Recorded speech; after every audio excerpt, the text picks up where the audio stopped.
வணக்கம் நண்பர்களே. 2D அதனுடைய ஃபார்முலாஸ் எல்லாம் பார்த்தோம்.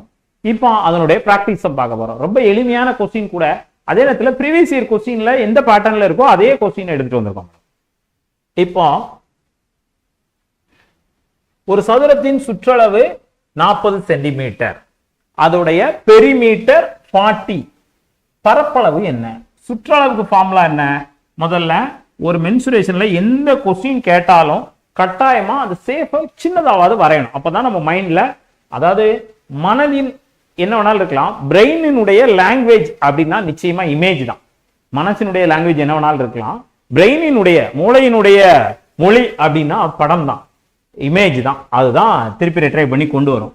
அப்போ ஒரு சதுரத்தினுடைய சுற்றளவு 4a. அப்போ 4a = 40. பரப்பளவு என்ன? பரப்பளவு என்ன? a square. அது என்னன்னு கேட்டிருக்காங்க. இதை நான் கொஸ்டினா அப்படி எழுதியிருக்கேன்.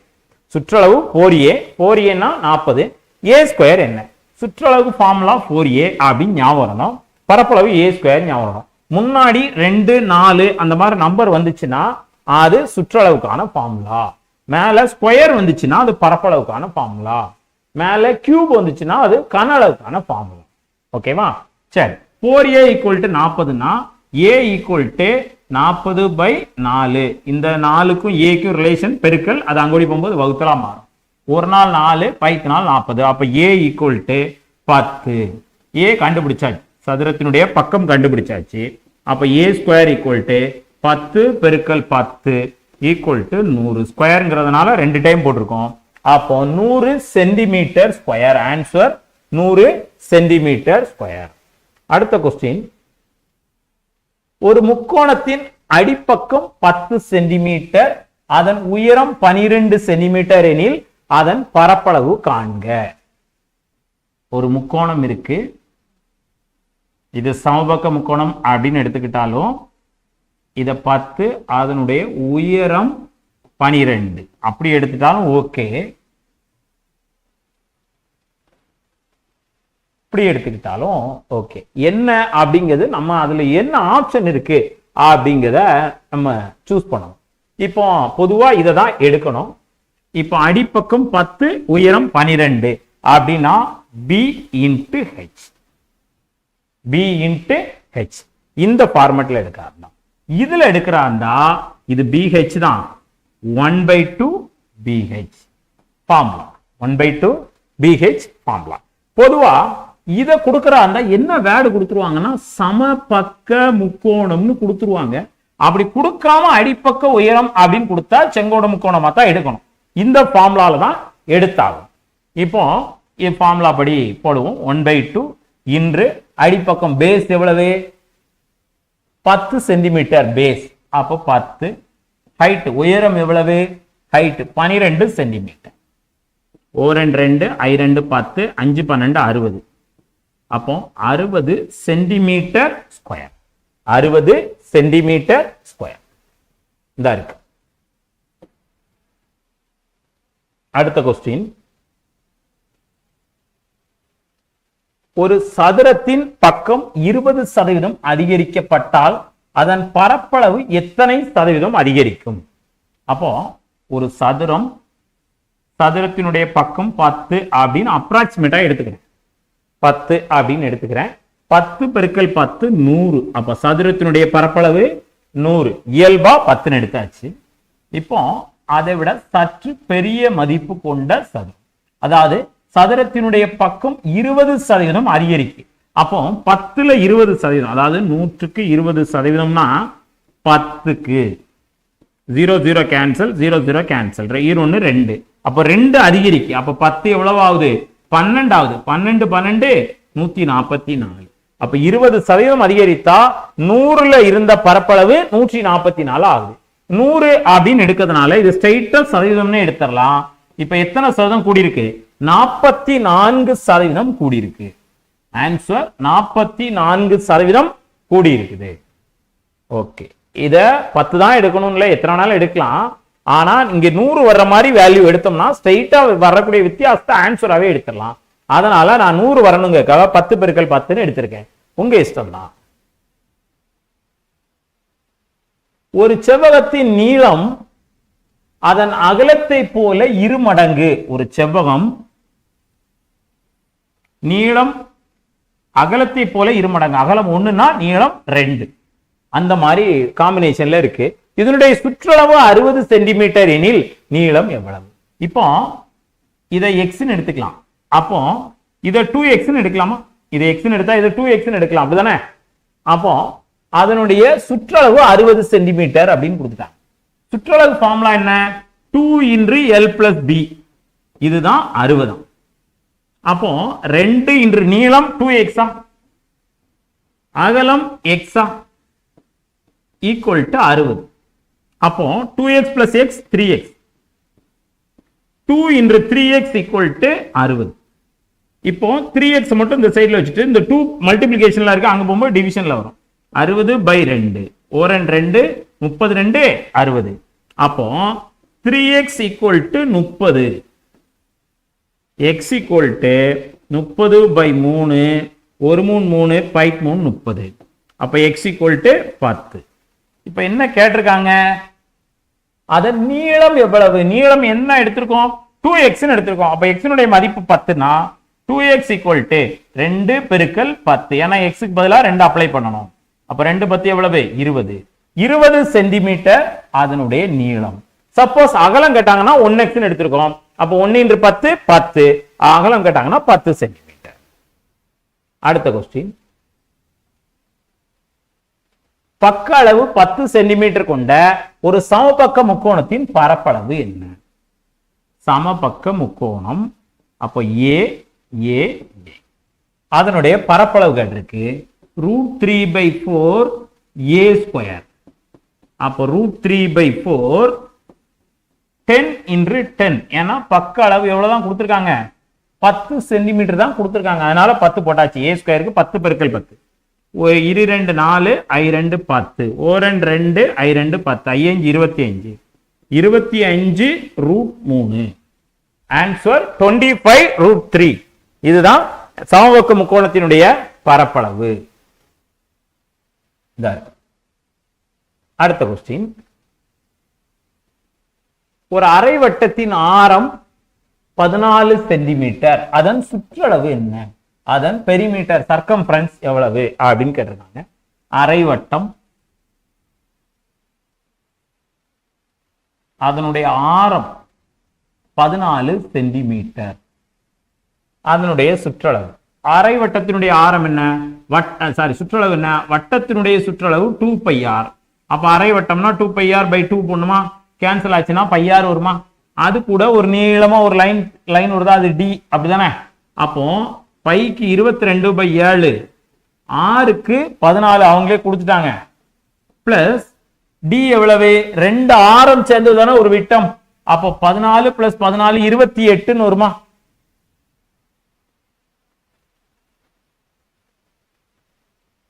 இன்னொரு வாட்டி எக்ஸ்பிளைன் பண்றேன். அரை வட்டத்தினுடைய சுற்றளவு πr/t, இதுதான் ஃபார்முலா.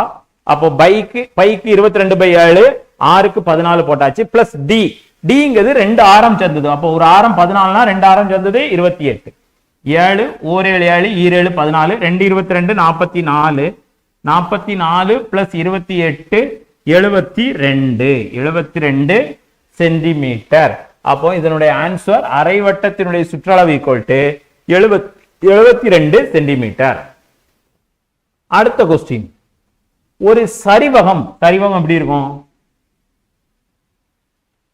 ஒரு சரிவகத்துக்கு இணையான பக்கங்கள் 10 சென்டிமீட்டர் மற்றும் 8 சென்டிமீட்டர். இணையான பக்கங்கள்னா இணைய ரயில்வே ட்ராக் மாதிரி போறது. இது 10 சென்டிமீட்டர், இது 8 சென்டிமீட்டர் எனில் அதன் பரப்பளவை காண்க. அதன் உயரம் 5 சென்டிமீட்டர், இந்த இடம் இது 5 சென்டிமீட்டர். அதன் பரப்பளவை காண்க. சரிவகத்தினுடைய ஃபார்முலா என்ன? a + b / 2 × h. அப்ப a 10, b 8 / 2 × 5. 10 8 18, 18/2 பெருக்கல் 5. 2 2 92 18, 95 45, 45 சென்டிமீட்டர் ஸ்கொயர்.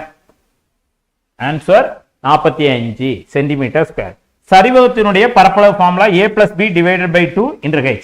சமம் இல்லாத 2 பக்கங்களை கூட்டி சரி பாதியாக பிரித்து அதை உயரத்தால் பெருக்க கிடைப்பது சரிவகத்தினுடைய பரப்பளவு. ஒரு வட்டத்தின் பரப்பளவு மற்றும் சுற்றளவு சமமெனில் அதன் விட்டம் எவ்வளவு? ஒரு வட்டத்தினுடைய பரப்பளவு ஃபார்முலா என்ன? πr² மற்றும் சுற்றளவு சமம். சுற்றளவு ஃபார்முலா என்ன? 2πr. ரெண்டும் சமமெனில் அதன் விட்டம் என்ன அப்படின்னு கேட்டோம். இப்போ பை ரெண்டு பக்கம் காமனா இருக்கு, கேன்சல் பண்ணிடலாம். r² = 2r. அப்போ இங்க இருக்கிற வேல்யூல ஆருக்கு ஒன்னு தூக்கி போட்டா இந்த சைடு அந்த சைடும் கரெக்டான வேல்யூ வரணும். இங்க பாருங்க, 1 தூக்கி போட்டா 1² ஈர் 1 1² 1 ஈர் 1 2 வரும். அப்போ இந்த சைடு 1 இந்த சைடு 2 வந்தா வருமா? வராது. அப்ப இது கிடையாது. அடுத்து பை கிடையாது, ஏன்னா பை ஆல்ரெடி கேன்சல் ஆயிடுச்சு. இந்த 4 போட்டோம்னு வச்சுங்களேன், r² 4² = 2 × 4. 6க்கு பதிலாக 4 போடுறேன், அவ்வளவுதான். 4² எவ்வளவு? 16 4 8 வருமா? வராது. அப்ப இதுவும் கிடையாது. அடுத்து என்ன போடுறோம்? 2 போடுவோம். r² = 2r. அப்போ 2² = 2 × 2. 2² எவ்வளவு? 4. இந்த சைடு 2 × 2 4. கரெக்ட். அப்போ அதனுடைய ஆரம் 2 அலகுகள் அப்படின்னு இருந்தா சுற்றளவும் பரப்பளவும் சமம்.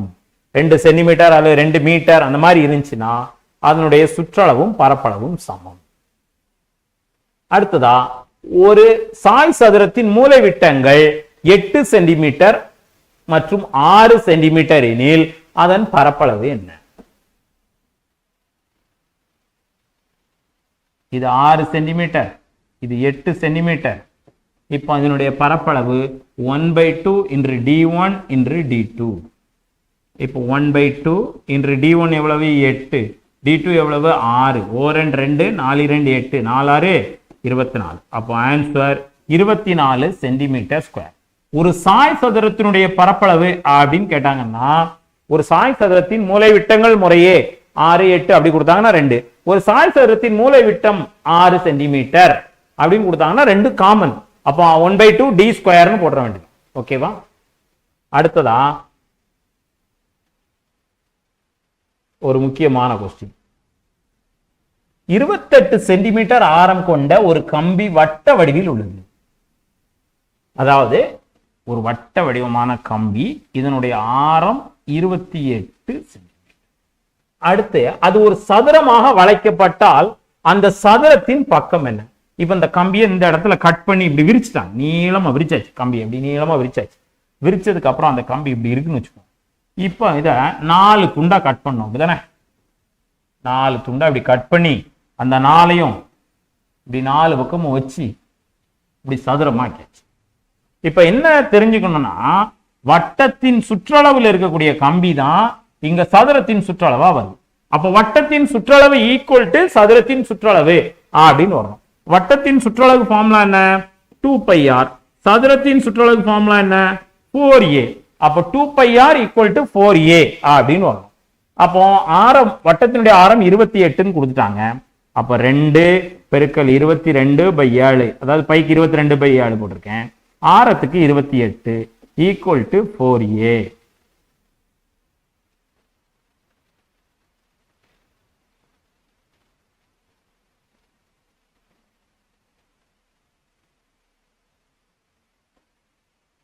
அப்போ 1 7 4 7 28, 2 22 44, 44 பெருக்கல் இப்படி வச்சுக்கோங்க. 2 × 22 × 4. இந்த சைடுல உள்ள 4 வந்து இங்க கீழே வந்தா வகுத்தலா வந்துருமா? அப்ப ஈக்குவல் டு a. 4 4 கேன்சல். 2 22 44. அப்போ a = 44. இப்போ என்ன கண்டுபிடிச்சிருக்கோம்?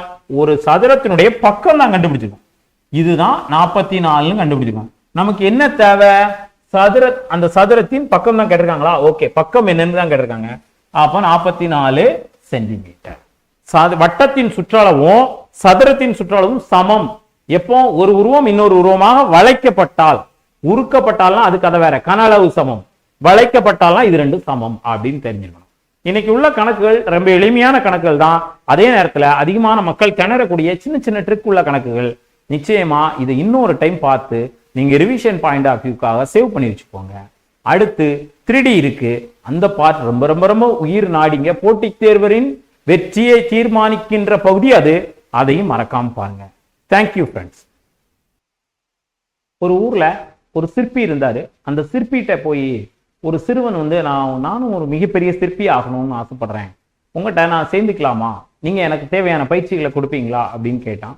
அவரும் சரி சந்தோஷமா வாப்பா சேர்ந்துக்கலாம், ஆனா தினமும் காலையில இத்தனை மணிக்கு நீ வரணும், சாயங்காலம் வரை என்னோட இருக்கணும், நான் ஒவ்வொரு விஷயமா உனக்கு கத்து தருவேன், நான் சொல்ற வேலையெல்லாம் நீ செய்யணும் அப்படின்ட்டாரு. சரி நான் அவனும் வர ஆரம்பிச்சான். ஒரு 6 மாதங்கள் அவர் சொன்ன பணியை மட்டும் அவர் கோடு போட்டு கொடுப்பாரு, அந்த இடத்துல மட்டும் கரெக்டா அந்த வேலையை செய்வான். அதுக்கடுத்து 6 மாதம் கழித்து ஒரு நாள் ஒரு மிகப்பெரிய வேலையை கொடுத்தாரு. ஒரு பெரிய பாறை, இதுல வந்து இந்த பாறைக்கு என்ன கரெக்ட் எடுத்தா கரெக்டா இருக்கும், எந்த வடிவத்தான சிலை செஞ்சா கரெக்டா இருக்கும்னு உனக்கு தோணுது அப்படின்னு நீனே பார்த்து செய் அப்படின்னு அவன் வெகு நேரமா சிந்திச்சுக்கிட்டே இருந்தானா. ஆனா கடைசி வரை அந்த பாறை மேல சுத்தியல ஒன்னையுமே அடிக்கலையாம். கொஞ்ச நேரம் கழிச்சு அந்த சிற்பி வந்து பார்த்துட்டு ஒரு 10 நிமிஷம் நின்று அவனை அப்சர்வ் பண்ணி பார்த்தாரு. அவன் இந்த வேலையுமே செய்யலைன்னு புரிஞ்சுது. உடனே அவர் சொன்னாராம், ஒரு கட்டளை இட்டு இந்த மாதிரி நீ இந்த சிலையை நீ இதுல செய் அப்படின்னு, ஒரு உழவனுடைய சிலையை இதுல செய் அப்படின்னு சொல்லி கொடுத்தாராம். சொன்ன உடனே அவன் எடுத்து கொஞ்சம் கொஞ்சமா அடிக்க ஆரம்பிச்சானா. அந்த பாறை அளவுக்கு அதிகமா பெரிய சைஸா இருந்துச்சு. அவனுடைய விருந்த சுத்தியல் உளியோ மிகச்சிறியது. நிறைய வாட்டி அடிச்சு பார்த்தா அவனுக்கு ரொம்ப சோறு உண்டாயிட்டு, அதனுடைய சைஸ் பெருசா இருக்கு. இவன் கையில் உள்ள ஆயுதம் ரொம்ப சின்னதா இருந்துச்சு. அவனால அதை மேட்ச் பண்ண முடியல, சோர்ந்து போய் உட்காந்துட்டான். அப்போ அந்த சிற்பி வந்து சொன்னாராம், நான் முதல்ல உன்கிட்ட சொன்னேன், இந்த பாறையில உனக்கு எந்த சிற்பம் செஞ்சா வசதியா இருக்கும்னு நினைக்கிறியோ அந்த சிற்பத்தை செய்யின்னு சொன்னேன். ஆனா நீ அப்போ சோர்ந்து போய் உட்கார்ந்துருந்த. அது சொன்னதுக்கு ஒரு காரணம் இருக்கு. 2வது ஒரு வேலையை சொன்னேன். ஒரு உழவன் அவன் கையில உள்ள மாடு அந்த கலப்பையோட நீ இந்த உளியை வச்சு இந்த சிலையை செய் அப்படின்னு சொன்னேன். எனக்கு தெரியும் அது கஷ்டம்னுட்டு, இருந்தாலும் அதை கொடுத்தேன். அது உன்னால செய்ய முடியுமா செய்ய முடியாதான்னு பார்த்தேன். ஆனா முதல் வேலை ஈஸி, ஏன்னா உன் கையில கொடுக்கப்பட்டிருக்கு, உன் இஷ்டம் தான். எந்த இடத்துல உனக்கு அதை தேவையில்லாத பகுதிகளை எளித அகற்றினாலே சிலை வந்துடும். அப்போ மிகப்பெரிய சிலையா அந்த செய்ய நீ தீர்மானிக்கும் போது குறைவான பகுதியே தேவையில்லைன்னு கழிச்சாலே போதும். சிலையை ஒழுங்குபடுத்தி வடிவப்படுத்தினா போதும். அதே நேரத்துல இந்த விவசாயி கையில கலப்பை மாடுகள் அப்படிங்கும் போது நிறைய நுணுக்கமான வேலைகளை செய்யணும். பெரிய பாறையை அப்படி உடைச்சு கொண்டு வர்றது ரொம்ப ஒரு கடினமான பணி. ஒரு நாளையில அது முடியாது. அப்ப முதல்ல நான் உங்ககிட்ட சொன்னேன், அந்த வேலையை நீ செய்ய தயங்குன. ஆனா உனக்கு ஒன்னே ஒண்ணு தெரியல, பெரிய சிலையை செஞ்சா அதுல நுணுக்கம் குறைவு. அதே நேரத்துல அதுல வேண்டாத பகுதிகளை தீர்க்கிறது கொஞ்சமா தான் அதுல கழிக்க வேண்டி இருக்கும். அதே போலதாங்க போட்டி தேர்வு. எல்லாரும் குரூப் 4 முட்டிக்கிட்டு இருக்கும்போது கொஞ்சம் மக்கள் நல்லா பாருங்க, கம்பைன் டெக்னிக்கல் சர்வீஸ்னு ஒரு ஏரியா இருக்கு, அதுல கான்சென்ட்ரேட் பண்ணி ஈஸியா வேலைக்கு போயிருவாங்க. குரூப் 2 கான்சென்ட்ரேட் பண்ணுவாங்க, குரூப் 1 கான்சென்ட்ரேட் பண்ணுவாங்க, HRNC கான்சென்ட்ரேட் பண்ணுவாங்க. கம்பைன் டெக்னிக்கல் சர்வீஸ்லயே 3 இருக்கு, இன்டர்வியூ போஸ்ட், நான் interview post, diploma ITI level இருக்குங்க. அப்போ எல்லாரும் ஓடுற திசையை விட சற்று வித்தியாசமான திசை, ஆனா அது மிகப்பெரிய ஒரு பதவியை கொடுக்கக்கூடிய திசை. அதுதாங்க TNPSC உயர் பதவிகள். உங்களுடைய பார்வை அந்த உயர் பதவிகள் மேல இருக்கட்டுமே. சின்ன சின்ன வேண்டாத வேலைகளை மட்டும் விட்டுட்டு உங்களோட படிப்புல தீவிரமா கவனம் செலுத்துங்க. நிச்சயமா வெற்றியோட அந்த மிகப்பெரிய பதவி உங்க கையில நிச்சயமா இருக்கும். அடுத்த பார்ட்ல மீண்டும் சந்திப்போம். Thank you friends.